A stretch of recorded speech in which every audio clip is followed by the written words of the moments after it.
안녕하세요. 저는 30대 중반의 돌싱 여성입니다.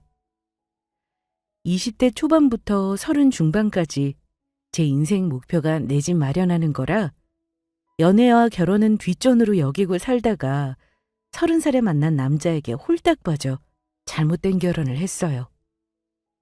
결혼 3년 차에 남편의 외도 사실을 알았고 뒤돌아보지 않고 이혼했습니다.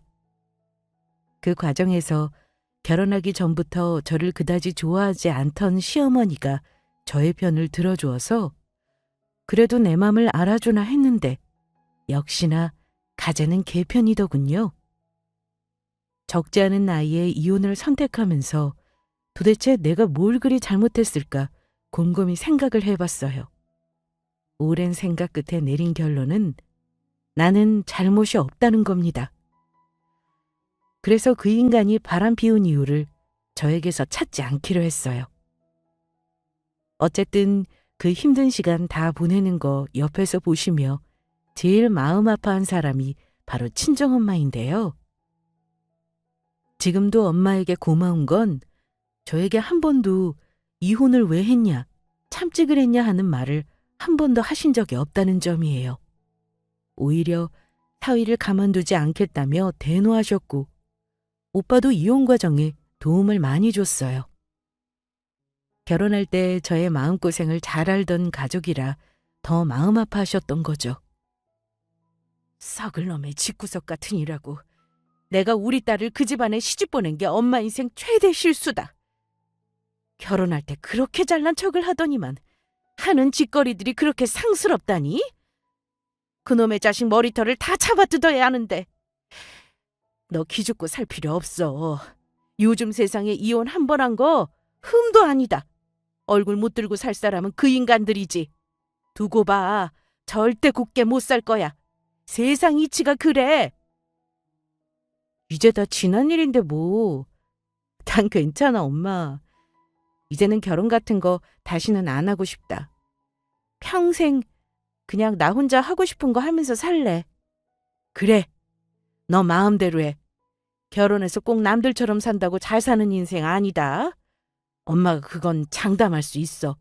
엄마는 네가 행복한 게 제일이야. 너도 알지? 그래도 지나고 보니 엄마 말이 맞는 게요.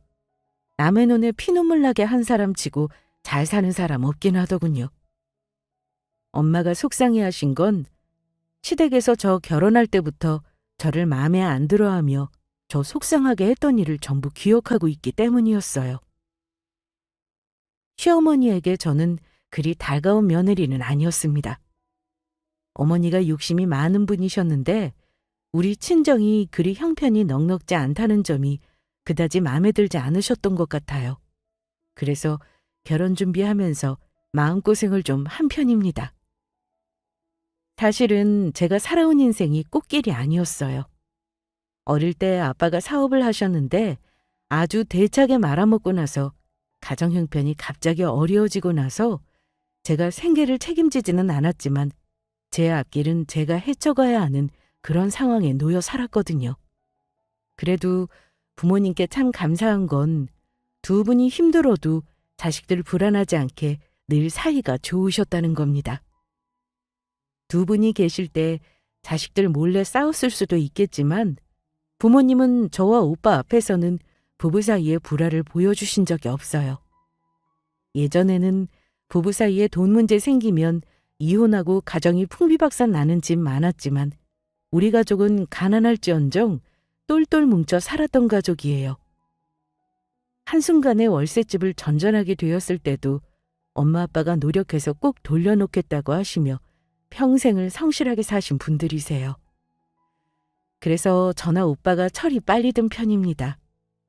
다행히 오빠는 공부를 아주 잘했어요. 대학교 때도 아르바이트하며 학비 충당하면서도 저한테 용돈까지 주던 오빠죠. 바로 금융기관에 취직해서 그때부터 우리 가족도 서서히 사는 게 나아졌던 것 같아요. 이런 경험 때문에 저도 돈 함부로 못 쓰고 연애도 멀리 했었어요. 직장 다니는 동안 저 좋다는 남자 몇몇 있었는데 다들 우리 집 얘기하면 속물 같으면 보이기도 했고 알아서 멀어지기도 했고요. 성격상 남에게 싫은 소리도 잘 못하고 거절을 못해서 남녀 관계에서 오해를 받은 적도 종종 있어요. 그래서 아예 관심 끊고 직장 다니면서 정말 악착같이 돈만 모으고 살았습니다. 그렇게 살다가 만난 게 같은 직장에서 일하던 전 남편이에요. 저랑 남편이 다니는 회사는 대기업은 아니지만 꽤나 건실한 제조업체입니다. 저는 거기서 해외 영업 쪽을 담당하고 있고 남편은 기술부 과장이었어요. 큰 회사가 아니다 보니 회사 직원들 중 친한 사람들끼리는 꽤나 개인적인 사정도 알고 있는 경우가 많았어요. 저보다 2살 많은 그 사람이 먼저 입사한 선배였고 같은 팀이다 보니 같이 일하면서 소위 말하는 눈이 맞았습니다. 남편은 다정한 편이었어요. 회사에서도 조용하고 말없는 저와는 달리 뭐랄까 요즘 말로 인싸라고 해야 할까요? 모든 사람과 두루두루 잘 지내는 그런 성격이었습니다. 키도 크고 운동을 워낙 열심히 해서 몸도 좋은 데다 얼굴이 훤한 탓에 총각일 때는 미혼 직원들 입에 오르내리면서 인기도 꽤 많았어요. 그런 남편과 제가 결혼한다고 알리니까 주변에서는 다 놀랐죠. 얌전한 고양이 부뚜막에 먼저 올라간다는 소리까지 들었습니다. 사내 연애라 워낙 조심해서인지 주변에 남편과 연애를 아는 사람이 없었거든요. 남편은 저의 말없는 모습이 되게 신비로웠대요. 사귄 것도 남편이 적극적으로 구애해서 만나게 된 거고요. 저는 회사에서 사적인 얘기를 거의 하지 않는 편이라 아마 그래서 다들 남편과 결혼한다고 했을 때 의외의 커플이라면서 많이 놀라더라고요. 저는 사귀는 사람도 없고 결혼할 마음도 없어 보였다고 하면서요. 그때만 해도 남편이 저를 더 많이 좋아하고 안달내곤 했기 때문에 결혼을 꽤나 서둘렀습니다. 남편은 남동생이 하나고 부모님이 자기 중학교 때 이혼하신 후 어머니와 살았다고 들었습니다. 저는 그런 거엔 편견이 없는 편이라 상관하지 않았어요. 그런데 정식으로 시어머니에게 인사했을 때 시어머니 만나고 나서 그날 바로 어머니가 나를 그다지 좋아하지 않는다는 사실을 알았습니다. 시어머니는 제 나이가 많다면서 일단 싫은 기색을 대놓고 하셨습니다. 나이가 32이라고? 우리 아들도 결혼할 나이긴 하다만 우리 민우가 아직 돈도 많이 못 모았고 준비가 부족한데 상관없는 거니? 아니면 네가 결혼 준비가 어느 정도 되어 있는 거니? 나는 우리 아들 2년 더 있다가 장가 보낼 생각이었는데 말이야. 저에게 결혼 준비가 얼만큼 되어 있냐 물으셨는데 그게 무슨 뜻이었냐면 돈을 얼마나 모아놨냐 하는 뜻이었습니다. 딱히 결혼이 반갑지 않다는 기색을 보일 때 저도 결혼 안 급하니 안 해도 된다라고 말할 배짱이 그때는 왜 없었는지 몰라요. 배알도 없이 어머니가 하시는 말에 이렇게 말했습니다. 어머니, 민우 씨도 30 중반이면 이제 빠른 나이는 아니에요. 꼭 둘이 많이 모아야 잘 사나요? 작게 시작하면 어떤가요? 결혼해서 둘이 열심히 모으면 되죠. 그리고 얘기해보니까 저희 전세 얻을 정도 돈은 충분히 있으니까 걱정 안 하셔도 될 것 같아요. 지가 좋다니까 어쩔 수 없는 건데. 아유, 30 넘은 늑다리 며느리 본다고 생각하면 자다가도 숨이 턱 막혀서 펄떡펄떡 일어나. 게다가 집도 못 얻어주는 형편이니 내가 마음이 편하지가 않다. 아, 엄마! 늑다리 며느리라뇨. 요즘 30도 안 돼서 결혼하는 사람들 없는 거 아시면서 그런 말을 하세요? 남편이 시어머니 막말에 깜짝 놀라서 말을 막았는데 어머니는 말을 하실 때 생각하고 하시는 분이 아니었어요. 우리 때는 20대 중반만 돼도 노처녀라 그랬어. 그래 뭐 좋다. 그럼 너희 친정에서는 딸 시집 보내면서 뭘 어찌하실 계획인지 물어봐도 될까? 아, 저희 친정이요. 사실은요, 어머니, 제가 결혼할 때는 친정 부모님께 손 벌리지 않으려고 저 나름대로 돈도 모아놓고 준비를 해놔서요. 어머니도 많이 도와주실 상황이 아니라고 들었어요. 그래서 반반씩 여건 되는 대로 준비를 하려고 하는데요. 그러자 어머니가 화를 버럭 내시면서 아니, 딸내미 시집 보내면서 아무것도 안 하겠다는 집은 내 살다 살다 처음 보는구나. 아무리 내가 없이 산다고 하지만 내 아들 장가 대충 보내고 싶은 마음은 없어. 우리 아들 정도 벌고 저 정도 인물이면 지금 선봐도 너보다 좋은 자리 많은 거 너도 알지 않니? 우리 아들 인기 많아서 주위에서 선생이니 약사니 소개해준다는 사람이 얼마나 많은데. 내가 대충 보내려고 이날 이때까지 우리 아들 키웠겠니? 이렇게 말씀하시더라고요. 제가 아들을 빼앗아 가는 것도 아닌데 말이죠. 저도 남의 집 귀한 딸이고 집에 손 안 벌리고 많이 애쓰면 살았는 게 저의 이런 삶이고 우리 친정을 무시하는 듯해서 마음이 좋지 않았습니다. 당연히 결혼 준비하기도 전에 다시 생각해 보려고 했죠. 그 당시 남편은 자기 엄마가 말을 좀 함부로 하는 스타일이고 아들이 자기 혼자라 그러니 이해해달라고 저를 설득했습니다. 저는 그때 일을 차마 친정 부모님께 털어놓지 못했어요. 만약 말했다면 우리 부모님은 결혼 말리셨을 게 뻔합니다. 넉넉한 집안은 아니지만 마음 많은 부자인 우리 부모님이 저를 그런 시어머니와 보고 살게 놔두지 않으셨을 거예요. 그때는 30살이라는 나이를 먹고도 생각은 많이 어렸습니다. 남편 말대로 시어머니가 아들 장가 보낼 때 많은 욕심과 기대가 있었을 텐데 저로 인해 다 무너졌을 때 오는 상실감이 있을 거라고 이해하려 노력했어요. 지금 생각하니 어이없긴 해요. 자기 아들 잘난 것도 없는데 대체 뭘 보고 약사니 교사니 하는 며느리감이 줄을 선다는 건지 말입니다. 오히려 반대를 한다면 우리 친정에서 할 일 아닌가요? 홀어머니의 장남이라는 조건이 대한민국에서 신랑감으로 인기 있는 조건은 결코 아니니까요. 저는 어머니가 반대하신다고 여기고 결혼을 포기해야 하나 생각이 많아졌었는데요. 얼마 후에 어머니가 저와 남편 결혼 얘기를 하자며 부르시더니만 날 잡으라고 하시더라고요. 저 참하고 야무져 보이는 모습 그거 하나 믿고 결혼시키겠다고요. 그런 게 아들 유세인지도 모르고 말이죠. 그래도 민호 말 들어보니까 네가 아주 야무지게 살긴 했나 봐. 그 나이에 억 단위로 돈 모으기 쉽지 않은 일인데. 아무튼 우리 아들이 좋다니까 나도 뭐 의미 없는 반대는 안 하려고 한다. 결혼 준비 잘하고 양가 얼굴 보게 날도 잡고 하렴. 엄마, 원래 눈에 덜 차는 며느리가 살면서 효도하는 법이래요. 그러니까 이제는 우리가 전부 알아서 할 테니 걱정 마세요. 남편이 저에 대해 얼마나 이빨린 소리를 해놨는지. 어머니가 처음과는 다른 태도로 결혼 준비 잘하라고 하시더라고요. 하지만 그 뒤로 시어머니는 저에게 따로 연락을 하시거나 남편과 데이트하는 자리에 같이 만나는 건 물론이고 결혼 준비하면서 당신이 가지고 싶은 것들 목록을 서슴없이 말씀하시더라고요. 특히나 제가 식겁했던 건 어머니가 남편 핸드폰을 들여다보시는 건지 저와 문자로 대화하는 내용을 아신다는 사실이었습니다. 간혹 의견이 맞지 않아 남편과 문자로 실랑이를 할 때가 있었는데 나중에 저에게 따로 연락하셔서 남자에게 너무 따지지 말라고 그럼 남자가 멀어진다고 훈계를 하신 적도 있었습니다. 그런 일이 있었는데도 결혼한 제가 바보 맞긴 하네요.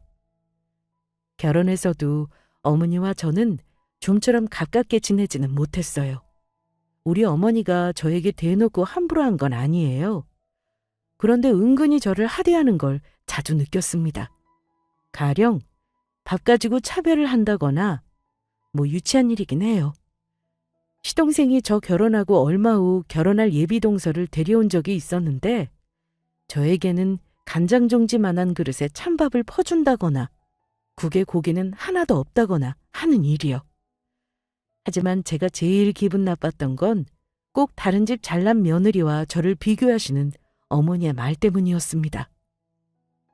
어느 집 며느리는 의사고 어느 집 며느리는 사업을 해서 남편을 먹여 살리고 시댁 집안을 일으켰다는 개소리를 하시면서 며느리를 너무 조건 안 따지고 들였다고 한탄을 하실 때는 정말 당장 이혼하고 새 며느리 얻으라고 하고 싶었던 적이 한두 번이 아니에요. 꼭 남편 없는 곳에서 저런 소리를 하시며 속을 뒤집어 놓으셨습니다. 아무튼 어머니와의 관계는 좋다고 할 수 없지만 결혼 초까지는 남편이 저에게 어머니가 저 홀대할 때면 미안하다는 말도 자주 했습니다. 하지만 남편은 영원한 제 편이 아니더라고요. 어머니와 갈등이 생기면 처음에는 중간에서 제 편을 들고 어머니에게 싫은 소리를 하던 사람이 어느 순간부터는 저에게 짜증을 내기 시작했습니다. 당신도 결혼한 지 2년 넘었으면 우리 엄마한테 좀 싹싹하게 굴 수 없어? 매번 같이 모일 때마다 그렇게 뚱한 표정으로 있는데 우리 엄마라고 며느리가 예쁘겠냐고. 나도 중간에서 힘들다 힘들어. 내 동생 여자친구는 결혼하기도 전인데 엄마한테 얼마나 싹싹하게 구는지 봤잖아. 당신도 그렇게 좀 해봐. 나는 당신이 이렇게 애교 없는 사람인 줄 진짜 몰랐다. 어머니가 내가 애교 떤다고 나 예뻐하실 분은 아니잖아. 결혼 전부터 그렇게 눈에 안 차시는데 대체 내가 어떻게 해야 하는 건데? 그냥 나도 이쯤 되니 지쳐서 적당히 하고 살래. 당신도 불편하면 다음부터는 차라리 나 놔두고 당신만 어머니 댁에 가던가 해. 네가 이러면 나도 당신하고 멀어지는 거야. 남자들은 자기 부모한테 잘하는 여자를 좋아하는 법이야. 내가 너랑 결혼한 것도 고분고분 어른들 말 잘 듣고 돈 잘 모을 것 같아서 한 건데 이렇게 어머니랑 날 세우고 살 줄은 몰랐다. 남편도 저런 말을 할 정도로 변해가더라고요. 결혼을 왜 현실이라고 하는지 시월들을 겪으면서 저도 서서히 알게 되었습니다. 그래도 남편과의 사이에는 큰 문제가 없다고 생각했습니다.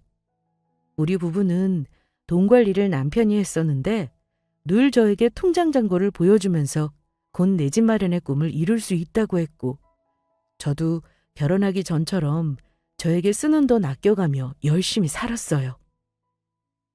그런데 언제부턴가 어머니가 저에 대한 닥달이 좀 덜해지더라고요. 가끔 어머니 댁 가면 어머니가 옷이며 가방이며 예전과 달리 고급진 것들로 치장을 하고 다니시길래 무슨 일이 있나 했는데 왠지 모르게 어머니가 그 즈음부터 저에게 너그러워지셨습니다. 평소에 제가 비싼 가방이나 비싸 돈 입는 꼴을 못 보던 분인데 저렇게 바뀌실 수도 있구나 대수롭지 않게 생각했어요. 내가 아이 낳고 남들처럼 살면 어머니와의 사이도 지금보다 나아지겠지 하고 말이죠. 바로 내 인생에서 절대로 일어날 리 없을 거라 생각했던 그 일이 생기기 전까지는 그랬습니다. 남편이 변했다고 느낀 건 시어머니와의 중재자로서의 역할이었을 뿐 저를 사랑하지 않는다고 의심한 적은 없었습니다. 완전히 저만의 착각이었죠. 저나 남편이나 회사 일이 바쁘기도 하고 같은 직장에 있다 보니 서로 부서에 무슨 이슈가 있는지 너무 잘 알아요. 서로 야근할 일을 잘 이해하는 편인데 그즈음 제가 많이 바빴습니다. 거의 매일 야근하느라 퇴근이 늦었는데 남편은 워낙 워라밸을 중시하는 사람이라 거의 매일 퇴근하고도 운동을 했어요. 퇴근 후에 집에 오면 남편은 이미 운동을 갔다 와서 쉬고 있는 상태거나 운동을 가서 아직 안 온 상태일 때가 많았고요. 제가 일이 바쁘지 않으면 하도 운동을 하라고 잔소리를 해서 저도 같은 헬스장을 매일이 아니더라도 짬을 내거나 주말에 가곤 했는데요. 이상한 일이 그즈음 터졌습니다. 거의 매일 야근을 하다가 그날은 일이 잘 마무리되어서 평소보다 일찍 퇴근했었어요. 남편에게 퇴근한다고 문자를 남겼는데 자기도 조금 있으면 퇴근한다고 하더라고요.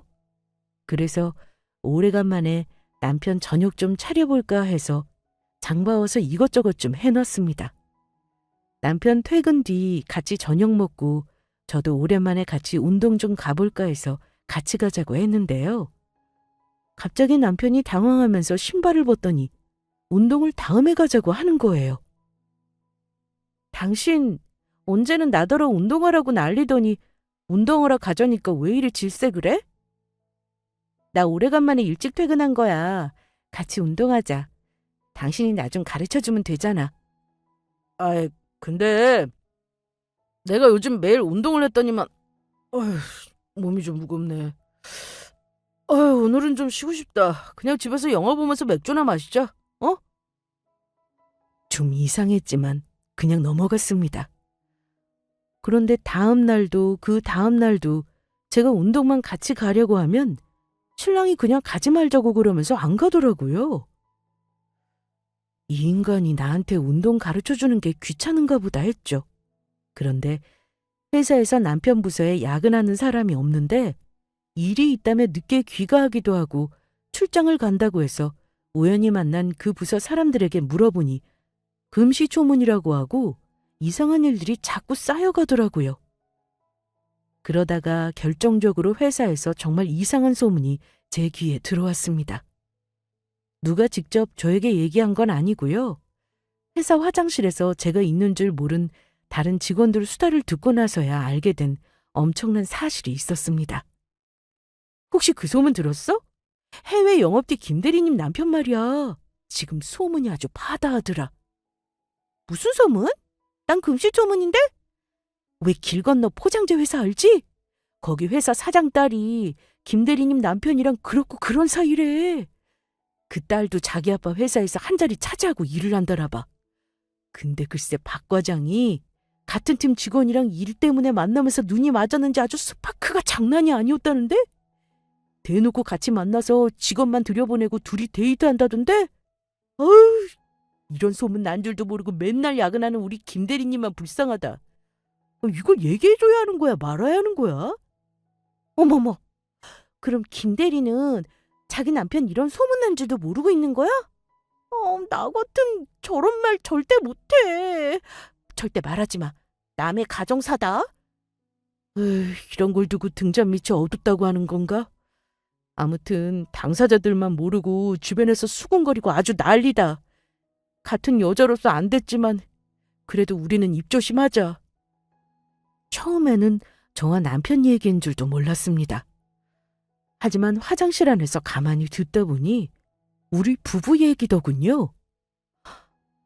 도대체 이런 소문이 도는 동안 나는 왜 몰랐을까 싶더라고요. 분위기를 보아하니 다들 내가 아는지 모르는지 눈치를 보는 기색이더군요. 그전에는 전혀 몰랐습니다. 아마 저랑 남편만 모르고 있었던 듯 했습니다. 그러고 보니 그동안 남편이 유독 일 얘기를 하면서 한 업체 얘기를 많이 했던 일이 떠오르더라고요. 바로 우리 회사 근처에 있는 포장재 공사인데 우리 회사와도 거래를 많이 하는 회사예요. 화장실에서 얘기하던 직원들이 말하던 회사가 바로 그 회사였고 남편과 수상한 사이인 것 같다는 여자가 다름 아닌 그 회사 사장의 딸이라는 거였습니다. 저 말고 이미 회사 직원들은 다 알 정도로 남편의 행실은 엉망으로 하고 다닌 거였죠. 소문만을 믿을 수는 없으니 일단 사실을 저 나름의 방법으로 알아봐야 했습니다. 가장 확실히 외도를 하는 방법이 핸드폰을 열어보는 방법인데 남편은 좀처럼 핸드폰을 손에서 놓는 사람이 아니어서 기회 포착이 쉽지 않았습니다. 핸드폰을 손에 붙들고 잘 정도로 늘 한몸이길래 제가 모르는 척 한번 물어보긴 했어요. 당신은 도대체 핸드폰으로 뭐 하길래 손에서 놓지를 않아? 어디 좋은 거 뭐 보는지 나도 좀 보자. 어허이! 뭘 보려고 해? 그냥 별거 아니야. 누구랑 문자를 하는지 누구냐고 물어도 친구라고만 하고 과하게 반응하며 제가 절대 핸드폰을 못 들여다보게 하는 겁니다. 몇 날 며칠 기회를 노리다가 겨우 비밀번호를 알아내서 남편이 잘 때 핸드폰 몰래 봤습니다. 그런데 저도 아는 친구 이름으로 저장된 번호와 수도 없이 문자를 했더라고요. 문자를 봐도 도저히 동성 친구랑 주고받을 수는 없는 내용의 문자들이었어요. 몇 가지 기억나는 것만 짚어보자면 보고 싶어 언제 올 거야 라든가 마누라가 헬스장 간다길래 오늘은 못 감. 내일 출장 예정 4시 늘 만나던 곳에서 접선. 같이 가는 직원 따돌리고 갈게. 사랑하는 자기야 꿈에서 만나자. 등등 저와도 주고받은 적 없던 아주 다정한 문자들이더라고요. 그냥 평범한 연인들이 나눌 법한 문자였습니다. 문자 보자마자 너무 열받는데 우선 진정하고 제 핸드폰 카메라로 그 문자들 사진으로 찍었습니다. 그제야 남편 놈이 제가 같이 헬스장 가자고 할 때 왜 그리 시겁했는지 알겠더군요. 저한테 운동 간다는 핑계로 마음 편히 그년과 바람 피운 것 같길래 저도 작정하고 뒤에 한번 밟아보기로 했습니다. 며칠 후 남편이 운동 갈 시간 즈음 저는 힘들어서 못 간다고 하고 쉬는 척 했더니 마음에도 없으면서 가자는 소리 딱 2번 하더니만 나가더라고요. 30분쯤 뒤에 저도 옷 챙겨 입고 헬스장 앞에 가서 대기하고 있었습니다. 1~2시간 후쯤 남편이랑 팔짱 낀 이쁘장한 젊은 여자애가 건물 밖으로 나오더라고요. 그때 남편에게 전화를 걸었습니다. 제가 어디냐고 물었죠. 운동 끝나면 바로 오라고 했더니만 남편 놈이 이러네요. 아, 여보. 근데 엄마가 지금 나 집으로 들르라고 하시네? 뭐가 또 불만이신지.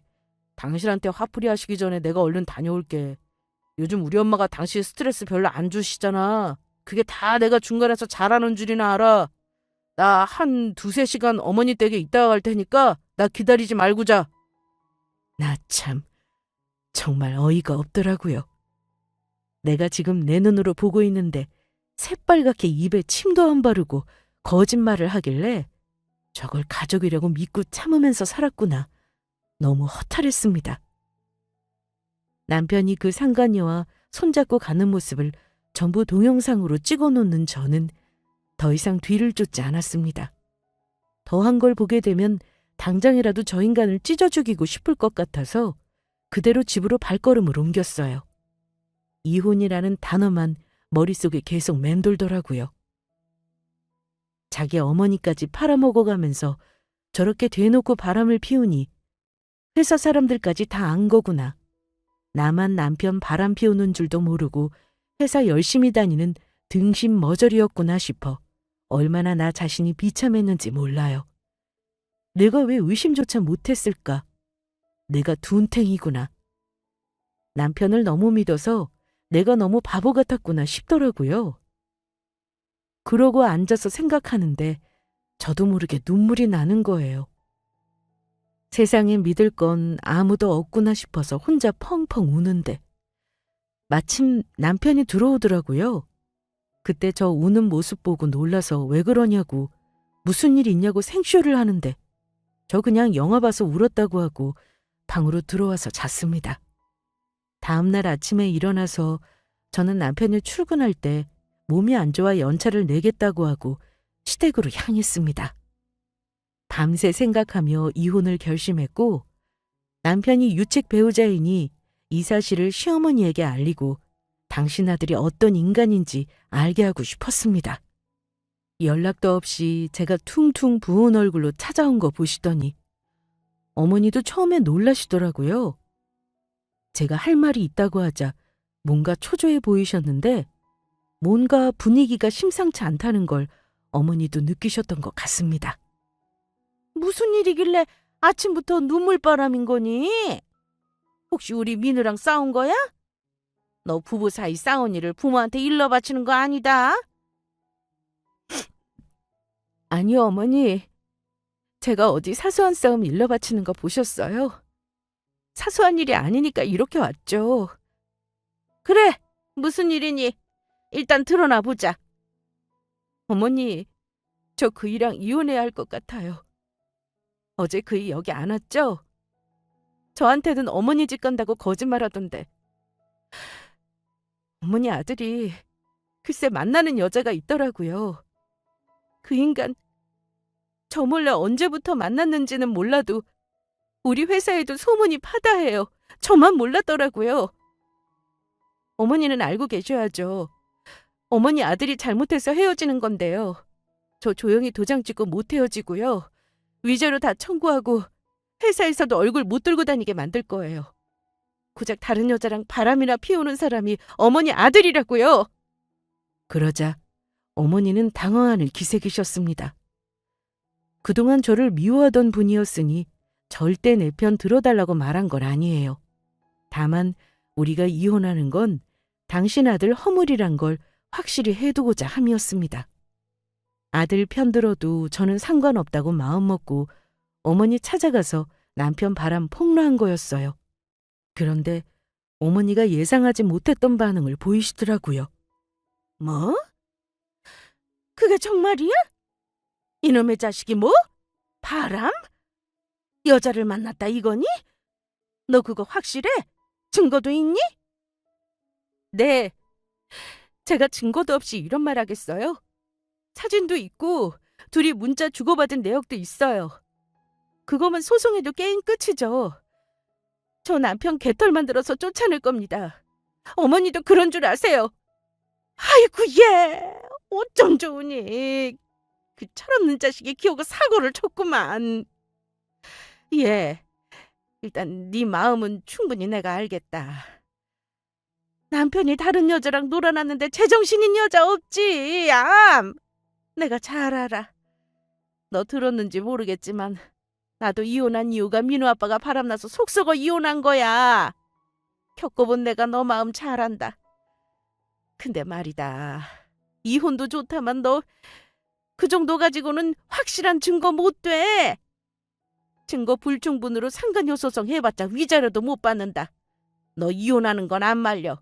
근데 우리 아들놈 꼬신녀는 내가 확실히 조사해주마. 아휴, 내 이놈의 자식을 그냥. 내가 생각했으니 일단 너는 걱정 말고 당분간 모른 척 하거라.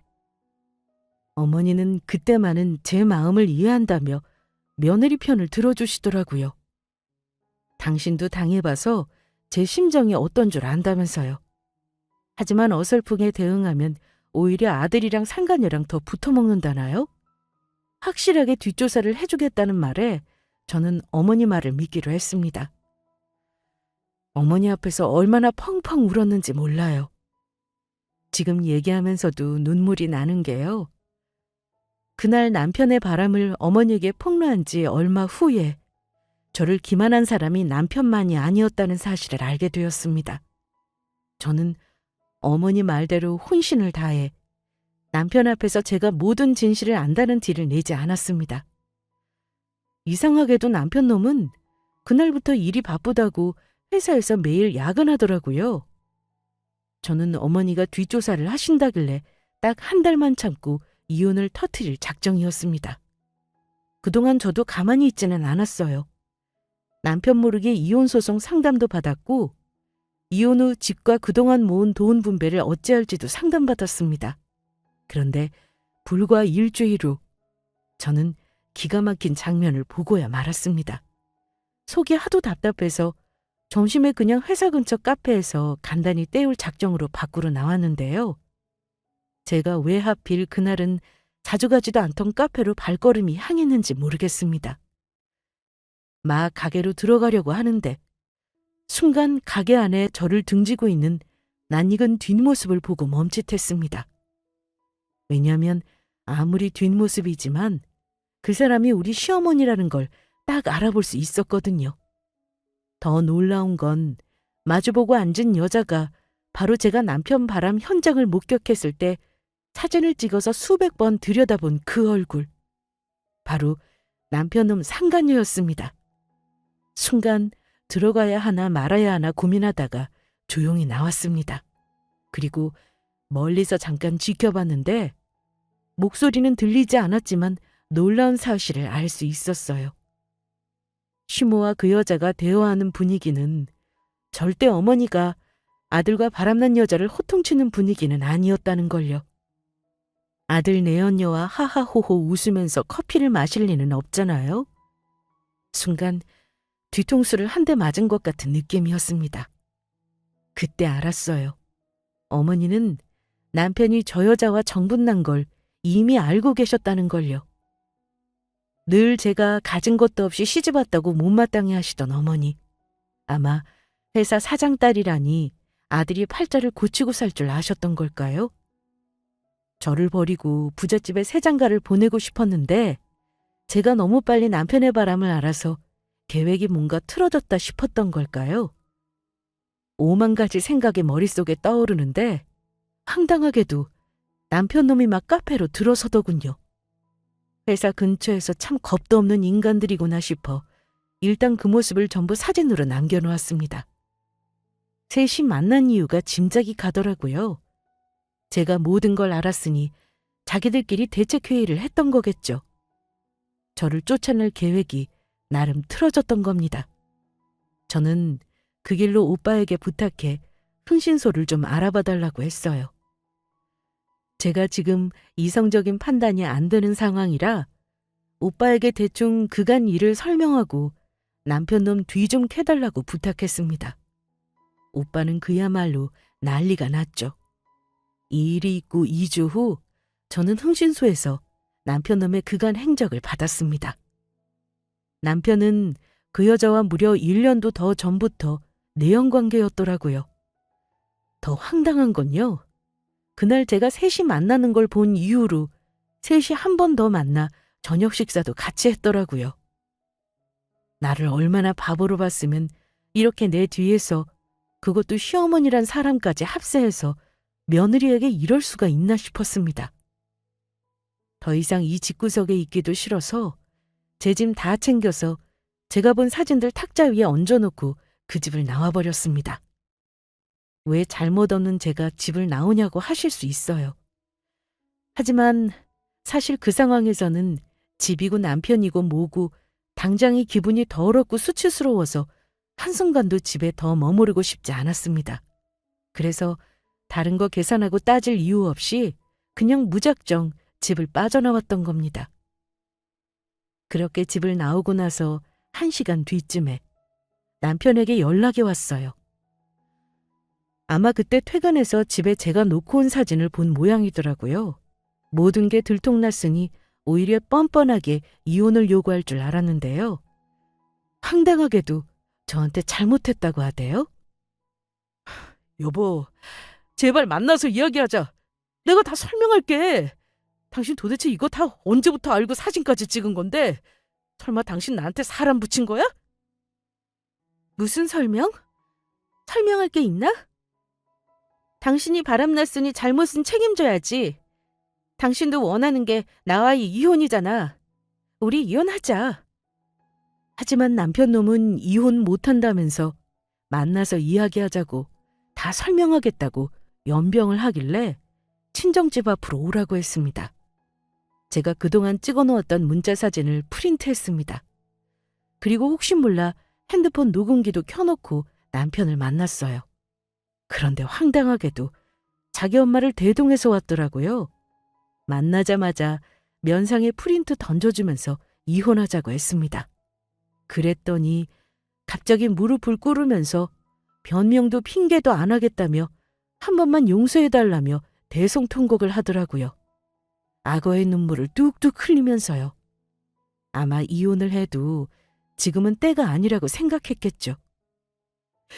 여보, 당신은 너무 일에만 몰두하고 맨날 우리 엄마랑 사이도 안 좋으니까 부부 사이 멀어져서 외로웠어.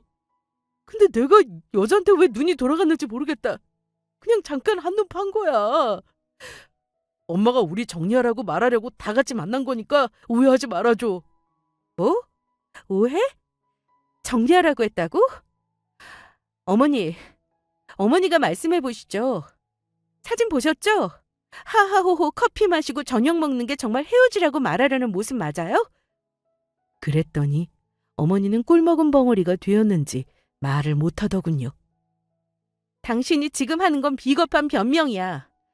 개소리 하지 말고 그 집에서 짐 빼서 나가. 그랬더니 미안하다면서 제 손을 잡으려 하길래 열받아서 주먹으로 얼굴을 한 방 날려버렸습니다.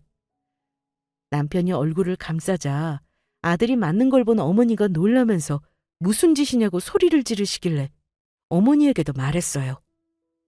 제가 이혼 소송만 할 줄 아세요? 저 어머니도 그냥 안 넘어가요. 혼인 파탄 낸 유책 배우자도 잘못이지만 외도 방관하고 도움 준 어머니도 위자료 청구 가능하거든요? 저요, 이 인간, 그년, 어머니! 셋 다 가만 안 둘 거예요. 당장 제가 시집 올 때 어머니 드린 돈 내놓으시고 바람난 시점부터 어머니한테 드린 용돈 전부 내놓으셔야 할 거예요. 안 그럼 전부 반환 소송까지 할 테니까 알고 계세요. 그러자 어머니가 못 참겠다는 듯 이러시더라고요. 너 지금 돈 갖고 유세 떠냐? 나도 너 고소할 줄 알아. 어떻게든 좋게 마무리하려고 찾아왔는데 네가 뭔데 내 아들을 때려? 아, 그러세요? 도대체 뭘로 저를 고소하실 건데요? 그랬더니 저를 공갈 협박죄 폭행죄로 고소하겠답니다. 그래서 마음대로 해보시라고 했어요. 얘기 다 끝났죠? 앞으로 그쪽 집안에 일어날 일은 전부 두 사람이 자처한 일이라는 거 똑똑히 알아두시고 어디 대응 잘해보시죠. 누가 이기는지 두고 보자고요. 그리고 다음 날 그 여자가 일한다는 회사에 찾아갔습니다. 사장 딸이라니 개망신 주는 거야 솔직히 쉽죠. 가서 증거 다 뿌리고 한바탕 뒤집어 엎어주고 싶었지만 괜히 명예훼손이라는 책 잡히기도 싫고 괜히 저까지 추해주고 싶지도 않아서 조용히 사장실로 갔습니다. 제가 가지고 있는 증거들 내밀면서 당신 딸이 내 남편이랑 바람이 났다. 여기 사진 보면 알겠지만 유부남인 거 알면서도 만남을 가졌고 이 회사와 거래처인 우리 회사에 소문이 파다하다. 만약 이 이야기가 우리 회사 윗선에 알려지면 어찌 될지 잘 생각해 보시라 얘기했습니다. 그리고 상간녀 소송을 할 거라고 통보했어요. 증거가 확실하니 변호사 써봤자 소용없을 거라고 했죠. 뭐 엄청 당혹스러워 말을 못 잇더라고요. 하지만 그 회사 사장, 그러니까 상간녀 아빠는 그나마 말을 알아듣는 사람이었습니다. 무슨 말인지 알겠다고 하더니 많이 속상하시겠다며 제 마음까지 헤아려 주시면서 자기 딸을 사장실로 바로 부르더라고요. 바로 얼마 후 남편놈 상간녀가 들어왔는데 그 여자는 제 얼굴을 알고 있던 건지 제 얼굴 보자마자 소스라치게 놀라고 사장님은 그 자리에서 이게 다 사실이냐고 언성을 높이시면서 당장 회사를 그만두라고 하시더라고요. 딸 때문에 회사 이미지 실추되고 망신당하기 싫다면서요. 그리고 하이라이트는 상간녀 아빠가 저에게 사과하라고 으름장을 놓으니 그년이 무릎을 꿇고 눈물까지 뚝뚝 흘리더니만 사과의 말을 했다는 겁니다. 죄송합니다. 제가 판단을 잘못한 것 같네요. 용서하세요. 위자료는 얼마든 드리겠습니다. 나 당신 사과 못 받는 거 알죠? 조만간 소장 갈 테니 위자료 준비 잘해놔요. 내가 버린 그 인간하고 다시 붙든지 말든지 나는 상관없으니 쓰레기 모으는 취미 있으면 그냥 주워서 쓰던가요. 그렇게 말하고 나와버렸습니다. 그렇게 이 전쟁을 일단락 지었습니다. 남편 새끼는 그날 이후 중간중간 미안하다고 제발 용서해달라는 개소리를 짓거렸지만 도대체 말이 통하는 사람들이 아닌 것 같아서 그냥 곧 변호사랑 협의해서 소장 보낼 테니 법원에서 보자고 하고 차단했습니다. 저도 사람인지라 슬프고 마음이 아프더라고요. 왜 저에게 이런 일이 일어났나 원망도 들고 왜 저 남편놈 하나 때문에 저와 우리 가족이 이렇게 속상해하며 눈물을 흘려야 하는지 정말 그냥 확 불살라버리고 싶은 심정이었죠. 하지만 이혼 소송과 상간녀 소송 진행하면서 제가 승자라는 건 확실했어요. 이혼 소송은 당연히 저에게 유리하게 마무리되었고 저는 남편에게 청구한 위자료 4천만 원과 3년간 결혼 생활하며 모은 현금 재산을 분할받았습니다. 물론 결혼할 때 해온 보탠 집 돈도 돌려받았고요. 상간녀는 항소 없이 저에게 위자료 2천만 원을 지급했습니다. 황당한 건 나중에 전해 듣기로는 상간녀도 곤욕스러웠는지 남편 놈을 찾다고 하더라고요. 더 웃긴 건 뭔 줄 아세요? 그 회사 사장님이 이만저만 열이 받은 게 아니더라고요. 아마 우리 회사 윗선에 무슨 압력을 넣었는지 남편 놈이 업무 실수로 감사를 당하더니 그걸 꼬투리 잡아 권고사직을 당했다는 겁니다. 하긴 일하면서 바람난 놈이 일은 뭐 딱 부러지게 했을까요? 자업자득이죠. 저는 나름 할 말은 다 하고 이혼했다고 생각하는데요. 들으시는 구독자분들은 어떠셨는지 모르겠습니다. 그 이후 저는 비혼주의자가 되었네요. 혼자 사는 게 이렇게 편한데 굳이 남자를 만나고 결혼하고 살지 않으려고 결심했습니다. 어디선가 들은 이야기로 하늘은 아끼는 사람에게 더 큰 일을 감당할 수 있도록 시련으로 훈련시킨다고 하더라고요. 저에게 조금 심하다 싶게 시련을 주셨지만 누구보다 더 멋진 삶을 살게 될 거라고 정신 승리하고 있답니다. 저의 사연으로 힘든 일을 겪는 분들이 조금이나마 위로를 받았길 바라며 사연 마칠게요. 감사합니다.